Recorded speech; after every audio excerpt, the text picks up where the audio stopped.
fi jaalatamtoota hordoftoota OCM tuubii nageenyi keessan badhaadhaan nagaa jira. Alhamdulillah egaa hordoftoota kennaa guyyaa har'aas walitti deebinee jira.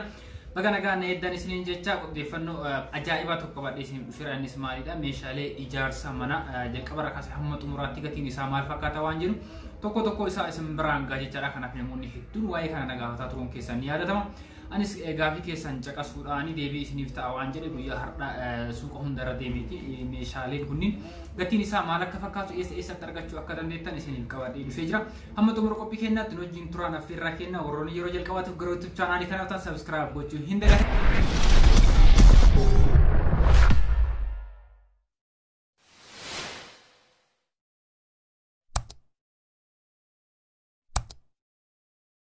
Subscribe gochuu hin dagatinaa jenna ammoo subscribe gooniin as jalaa baatanii like share godhaatiin nu jajjabeessaa isiniin jedha.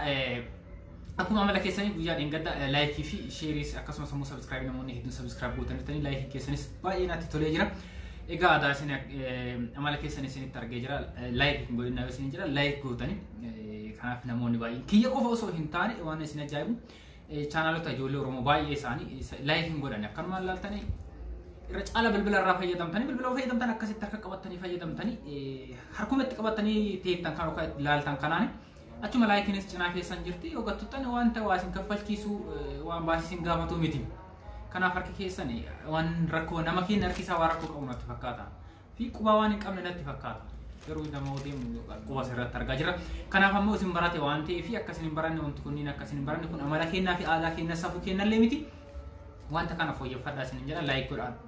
Kanaaf viidiyoon kun baay'ee tokko isin fayyada waan ta'eef nama biraanis gaa share godhaati like godhaati anas jajjabeessaa akka wantoota kanaaf kan kana fakkaatan kana olis akka cimee hojjedhuuf gahee guddaa kan taphatu isin jechaadha. Kanaaf waa baay'ee hedduu keessa ceefan warri hangarraan waliin geettan galanni keessaan dachaadhaa ulfaadhaa isin jedha. Kanaaf guyyaa har'aa akkuma jalqabaatti isin kaasuuf jaalatti gatiin meeshaalee ijaarsa manaa kana isin biraan gaa jechaadha. Keessattuu yeroo kana magaalawwan hedduu irratti naannoo hedduutti gatiin simintoo baay'ee ol ka'uu isaati wal qabatee ol ka'uu qofa osoo hin taane hin argamu jettan namoonni baay'een bu'aa turuun keessan yaadama. Kanaaf simintoon baay'ee hin argamu inni dhugaa keessan haa ta'uuti hamma tokko fooyyeetu jira jechaadha. Wantoota ijaa lama sadii darban dura amma kana fooyyeedha. Fakkeenyaaf ijoolleen hedduun magaalaa Adaamaa keessatti simintoon eessatti argama argachuu hin dandeenye 800 hamma 850 nuun jennee gatii kanaan nuyi argachuu hin dandeenye warroonni jettani. Kanaafis maal akka fakkaatu odeeffannoon isaa isin biraan ga'a jechaadha.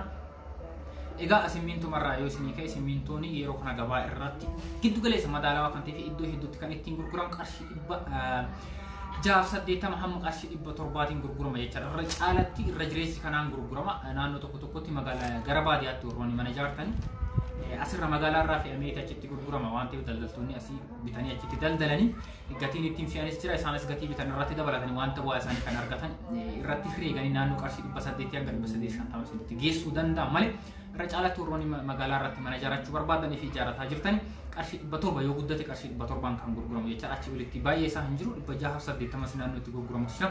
Kanaaf warroonni gaafii akka jalqaba kaasisan magaalaa Adaamaa keessatti simintoo argachuu gonkumaa argachuu hin dandeenye yeroo jettan odeeffannoon akkasii sun soba. Naannoo kamittuu magaalicha keessatti bakka hundattuu argachuu dandeettan qarshii 680 fi hamma qarshii 700 kana eessatti illee argachuu dandeettan suuqa kanatti argachuu dandeettan wanti jedheeti jala muree isinitti himu hin jiru. Guutuu magaalicha keessatti qarshii 700 bitachuu fi akkasumas bittanii ittiin ijaarachuu ni dandeettan odeeffannoon akkasii sun soba isin jechuu barbaade. Inni taan wanta baay'ee ajaa'ibee fi gatiin isaa hedduu tokko dabalee jedhee yaadu keessa mismaara jechaadha. Mismaarri yeroo darbe yookaan jaalamaa sadii darban dura qarshii 300 fi hamma 360 hamma 70tiin kan ittiin gurguramu yeroo kana saanduqni tokko jechaadha.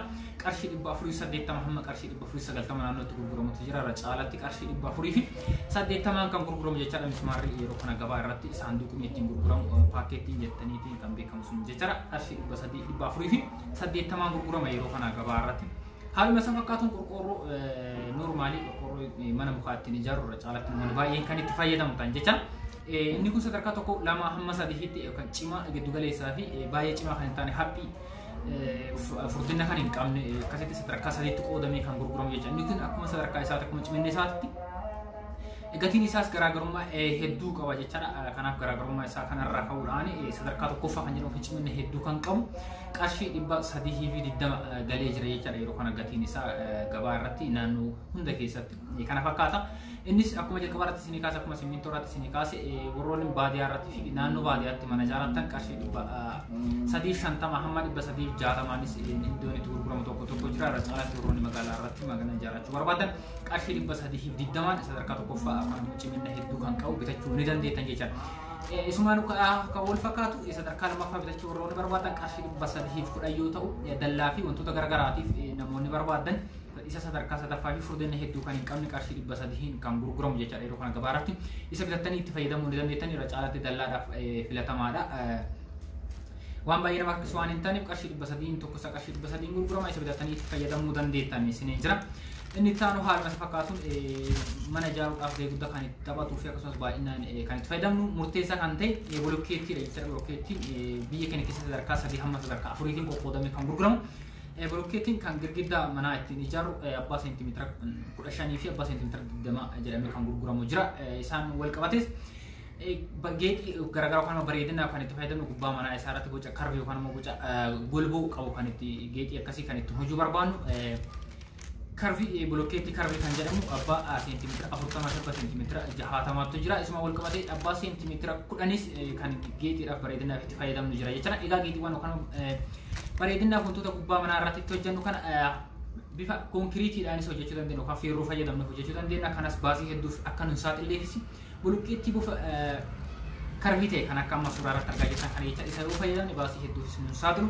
Kanaaf isas gatii isaa suuraan jecha abbaan seentimeetira 15 qarshii 10 jechaadha. Yeroo kana yeroo darbe qarshii 9 ta'uu isaa ni yaadatama. Qarshii 9 innis beekamni isaa biraan gahee jira. Yeroo ammaa kana qarshii 10 gurgurama jechaadha. Gabaa irratti abbaan seentimeetira 20 qarshii 17 gurgurama jechaadha. Yeroo kana haaluma isa wal fakkaateen abbaan seentimeetira 10 qarshii 9 kan gurguramu jechaadha. Kanuma wal qabatee magaalaa Finfinnee fi naannoo magaalaa Finfinneetti magaalaawwan argaman keessatti abbaan seentimeetira 10 qarshii 14 yoo ta'u abbaan seentimeetira 15 qarshii 15 gurgurama. Abbaan seentimeetira 20 qarshii 17 fi saantima 50 gurgurama jechaadha. Naannoo sanitti gatiin bolokkeettii magaalaawwan kaawwan irra xiqqoo ol ka'aadha waan ta'eef gatii kanaan argachuu dandeetta. Warroonni magaalaa Finfinnee fi naannoo sanitti argattan isaan kuwwan ammoo abbaa seentimeetira 15 qarshii 10 abbaa seentimeetira 20 qarshii 17 argachuu ni dandeettan jechaadha. Bolokkeettii karbii amma isin jedhee isa amma suuraa irratti argaa jirtan kan abbaa seentimeetira 40 qarshii 18 inni kun qarshii 15 ture jechaadha yeroo darbe.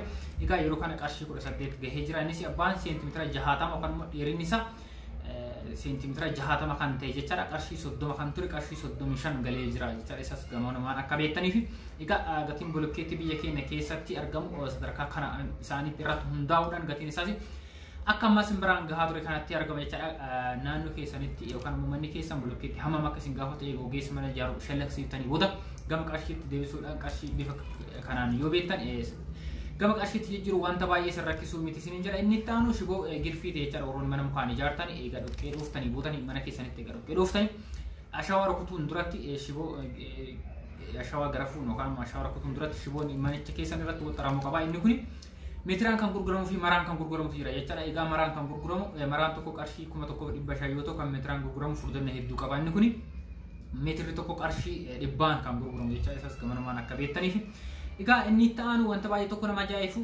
ajaa'ibuu fi gatiin isaas baay'ee tokko dabalee jedhamee wanti beekamu tokko sibiila manaan ijaaruuf yookaan balbala ittiin ijaaruuf fi daawwitiidha jechaadha. Daawwitiin sadarkaa lamatu jira. Daawwitii gatii isaas yoo simbiraan gahe sadarkaa lamatu jira.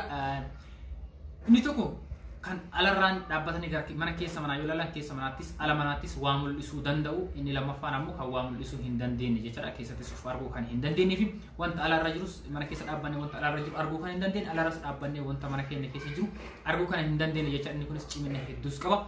Inni kun kan hin mul'ifne yookaan ammoo cimina hedduu kan qabu ala dhaabbannee waan mana keessa jiru arguu kan hin dandeenye fi mana keessa dhaabbannee wanta alarra jiru arguu kan hin dandeenye kun kaareedhaan kan hojjetamu jechaadha. Kaareen tokko qarshii 1000 fi 800 jechaadha. Gatiin isaa iddoo hundatti wal fakkaataadha waan ta'eef qarshii 1000 fi 800 hojjisiisuu yookaan ammoo mana keessanitti galfachuu ni dandeettan jechaadha. Inni itti aanu cimina hedduus kan hin qabne wantoota ala dhaabbanne waan mana keenya keessa jiru arguu kan dandeenyu keessattis of laaluu kan dandeenyu egaa alarra dhaabbannes keessa mana keessa dhaabbannes wanta alarra jiru laaluu kan dandeenyu kan mul'isu jechaadha. Inni kun kaareen innis kan gurguramu qarshii 500 kaareen tokko kan ittiin hojjetamu jechaadha. Gamanumaanii kan humna keessanii ilaaltanii kan fedhii keessanii ilaaltanii hojjisiifachuu ni dandeettan isin jira gatiin isaa kana fakkaata. Inni mul'isu qarshii 500 kan hin mul'ifne qarshii 1800 kaareen tokko jechaadha. Kaareedhaan kan dalagamu. Isuma wal qabatee balbalichaaf sibiilli hojjetamus jira. Sibiilli balbalatti hojjennu innis kaareedhaan kan hojjetamu. Kaareen tokko meeqa kan jedhus gamanumaanii simbiraan gaa inni kunis akkuma qorqorrootti sadarkaa 3 qaba jechaadha. Cimina hedduu kan qabu giddu galeessa kan ta'ee fi isa dhumaa kan ta'etu jira jechaadha. Egaa cimina hedduu kan qabu inni sadarkaa tokkoffaa qarshii 1900 jechaadha. Kaareen tokko kan meetira iskeeriin tokko qarshii 1900 hojjetama. Inni sadarkaa lammaffaa qarshii 1700 yoo ta'u inni sadarkaa sadaffaa qarshii 1,500 jechaadha. Ifama 1,170 sin jedhee 1,170 inni sadarkaa sadaffaa 1,500 garaagarummaa qarshii 200 qaba jechaadha. Sadarkaa tokkoffaa irraa kaasee sadarkaa sadaffaatti inni sadarkaa tokkoffaa qarshii 900 inni sadarkaa lammaffaa qarshii 700 inni sadarkaa sadaffaa qarshii 1,500 haala kanaan argama jechaadha. Kanaaf kan isin dandamu kan filannoo keessanii fi kan humna keessanii gamanumaan laaltanii hojjisiifachuu kan immoo dalagsiifachuu ni dandeettan jechaadha. Egaa kabajamtoota jaalatamtoota hordoftoota keenya meeshaalee ijaarsa manaatiif barbaachisan kan hanga ammaa isin biraan gahaa ture kun gatiin isaa kan yeroo kana guyyaa har'aa irraa jalqabee kan ittiin gurguramu jechaadha. Kanaaf meeshaalee hedduun isaanii gatiin isaa dabaluu wal qabate gatiin simmintoo ammoo hamma tokkos qarshii 800 fi 850 odeeffannoo jedhu irraa gara qarshii 700tti gad deebi'ee jira. Kanaaf kana fakkaata odeeffannoo guyyaa har'aa qabadhee isin dhufee viidiyoo itti aanutti gatii feerroo kan biyya keessaa fi kan biyya alaa fi adaamaa qorqorroo inni sadarkaa tokko hanga 3 kan qabu jechaadha. Isaas isin biraan gahaa wanta gabaarratti yeroo kanatti gurguramu wal qabate isaas isin biraan gahaa. Kanaaf hamma xumuraatti waan hordoftaniif galatoomaa galanii keessan dachaadhaa qophii kana qopheesse isin biraan kan ga'e anu bilees keessanii biraan buriiti. Viidiyoo biraatiin hamma walitti deebinutti nagaan nuuf turaa isiniin jecha gaafii fi yaadas akkasumas ammoo ergaas yoo qabaatan gara koomentii jalatti barreessuu hin dagatina. Gara lakkoofsa bilbilaa keenyaatiin waan gaafatan yoo jiraattan gaafadhaa gaafii keessan kamuuf deebii isaanii argattan jedhee yaada. Kanaaf irra deebi'uudhaan warroonni yeroo jalqabaatti girachuu chaanaalii kana dhuftan subscribe godhuu hin goone nu hordofaa jirtanis kanaan subscribe godhuun goone nu soqu caalatti kan sarchi gootanii soquu fi maqaa YouTube channel keenyas tokko rakkisaadha sarchi godhuudhaafis. Kanaaf sarchi godhuun caalatti yeroo mana geef mataa jirtan san subscribe godhaati. Egaa barreeffama subscribe jettu isa diimaa kana erga tuttanii booda mallattoo bilbilaa itti aanu isaa yoo tuttan odeeffannoo nuti yerootti gadhiifnu kallattiimaan dafee isin bira gaha jechaadha. Egaa nutis akka cimnee hojjennuu fi like godhaatiin jajjabeessa isiniin jira. Viidiyoo biraatiin hamma walitti deebinutti nageenyi keenya bakka jirtan isin haa dhaqqabu.